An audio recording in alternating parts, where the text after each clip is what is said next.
അധികാരം സർവാധിപത്യമായി മാറിയപ്പോൾ ദാവീദ് രാജാവിനെ തിരുത്തിയ നാഥാൻ പ്രവാചകനെ പോലെ എം.ടി. എന്ന് അഡ്വക്കേറ്റ് ജയശങ്കർ. എം.ടി. വാസുദേവൻ നായർ എന്നാൽ മലയാള സാഹിത്യത്തിനും കേരള സംസ്കാരത്തിനും എല്ലാമാണ്. ഇന്ത്യൻ സാഹിത്യ രംഗത്തെ ബംഗാളിന്റെ കുത്തകകളെ തകർത്തുകൊണ്ട് മലയാള സാഹിത്യത്തെ ലോകോത്തര നിലവാരമുള്ളതാക്കി മാറ്റിയ മഹാപ്രതിഭയും അന്തർദേശീയ ക്ലാസിക് നിലവാരമുള്ള നിരവധി പുസ്തകങ്ങൾക്കും തിരക്കഥകൾക്കും ജന്മം നൽകിയ എഴുത്തുകാരനുമാണ് എം.ടി.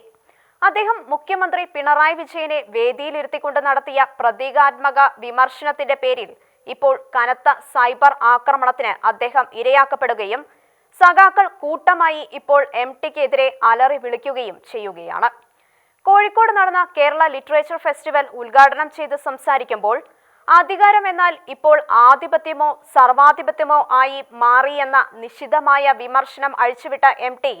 അധികാരം ജനസേവനത്തിനുള്ള അവസരമാണെന്ന സിദ്ധാന്തത്തെ ഇപ്പോൾ കുഴിച്ചുമൂടിയെന്നും ഇത് അധികാര കൊതിയുടെ കാലമാണെന്നും സ്വാതന്ത്ര്യമെന്നാൽ അധികാരികൾ എറിഞ്ഞുതരുന്ന ഔദാര്യത്തുണ്ടുകൾ അല്ലെന്നും തെറ്റുപറ്റിയാൽ അത് സമ്മതിക്കുന്ന പതിവ് ഇവിടെ ഒരു മഹാരഥനും ഇപ്പോൾ ഇല്ലെന്നും ആൾക്കൂട്ടത്തെ ആരാധകരായും പടയാളികളായും മാറ്റാമെന്നും തുറന്നടിച്ചു. എം.ടി. കത്തിക്കയറിയപ്പോൾ തന്റെ പേരെടുത്ത് പരാമർശിക്കാതിരുന്നിട്ട് കൂടി അസഹിഷ്ണുതയുടെ ആൾരൂപമായ പിണറായി വിജയൻ വേദിയിലിരുന്ന് അക്ഷരാർത്ഥത്തിൽ ഞെരിപിരി കൊള്ളുകയായിരുന്നു. കേരളത്തിന്റെ പ്രഥമ മുഖ്യമന്ത്രിയായ ഇ.എം.എസ്. സമാരാധനായത് എങ്ങനെയാണെന്ന് വിശദീകരിച്ച എം.ടി.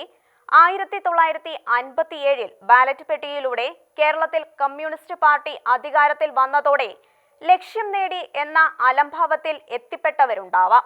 ആൾക്കൂട്ടത്തെ ഉത്തരവാദിത്തമുള്ള ഒരു സമൂഹമാക്കി മാറ്റിയെടുക്കാനുള്ള ഒരു മഹാപ്രസ്ഥാനത്തിന്റെ തുടക്കം മാത്രമാണ് അധികാരത്തിന്റെ അവസരം എന്ന് വിശ്വസിച്ച നേതാവായിരുന്നു ഇ.എം.എസ്. എന്നായിരുന്നു എം.ടിയുടെ വാക്കുകൾ. അതുകൊണ്ടാണ് അദ്ദേഹം മഹാനായ നേതാവാകുന്നതെന്നും നയിക്കാൻ ഏതാനും പേരും നയിക്കപ്പെടാൻ അനേകരും എന്ന പഴയ സങ്കല്പത്തെ മാറ്റിയെടുക്കാനാണ് ഇ.എം.എസ്. ശ്രമിച്ചതെന്നും ആചാരോപചാരമായ നേതൃത്വ പൂജകളിലൊന്നും അദ്ദേഹത്തെ കാണാതിരുന്നത് അതുകൊണ്ടാണെന്നും എം.ടി. വെട്ടി തുറന്ന് പറഞ്ഞപ്പോൾ മുഖ്യമന്ത്രിക്ക് അത് ഉൾക്കൊള്ളാൻ കഴിയാത്ത വിധത്തിൽ കടുത്ത പ്രഹരമായി തോന്നിയത് എന്തുകൊണ്ടാണ് എന്ന് എല്ലാവർക്കും മനസ്സിലാകും. എം.ടി.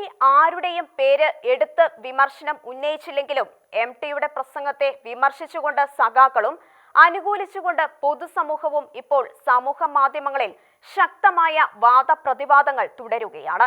ഒത്തിരി നാളുകൾക്ക് ശേഷമാണ് പല്ലുള്ള ഒരു വിമർശനം കേൾക്കുന്നതെന്നും എം.ടിക്ക് നന്ദിയുണ്ടെന്നും പറഞ്ഞുകൊണ്ട് ഇടത് സഹയാത്രികനും യാക്കോബായ സഭ നിരണം ഭദ്രാസനാധിപനുമായ കുറിലോസ് തിരുമേനി ആദ്യം രംഗത്ത് വന്നപ്പോൾ എം.ടി. അങ്ങനെ പറയില്ലെന്നും അനാവശ്യ വിവാദത്തിൽ എം.ടിയെ വലിച്ചിഴക്കരുതെന്നും പറഞ്ഞുകൊണ്ട് എൽ.ഡി.എഫ് കൺവീനർ ഇ.പി. ജയരാജൻ രംഗത്ത് വന്നു.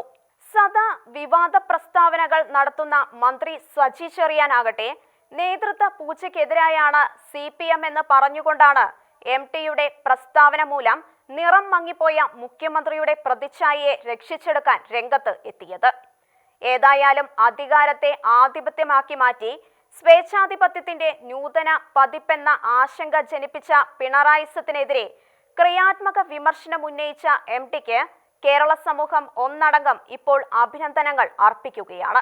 പ്രശസ്ത രാഷ്ട്രീയ നിരീക്ഷകനായ അഡ്വക്കേറ്റ് ജയശങ്കർ എം.ടിയെ വിശേഷിപ്പിച്ചത് ദാവീദ് രാജാവ് വലിയ തെറ്റ് ചെയ്തപ്പോൾ അക്കാര്യം മുഖത്തു നോക്കി പറഞ്ഞ നാഥാൻ പ്രവാചകനോട് എം.ടിയെ ഉപമിച്ചുകൊണ്ടാണ്.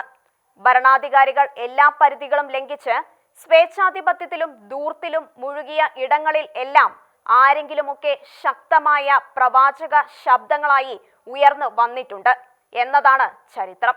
അതുപോലെ വേണം നാം ഇന്നലെ എം.ടി. ഉയർത്തിയ വിമർശനത്തെ കാണുവാൻ.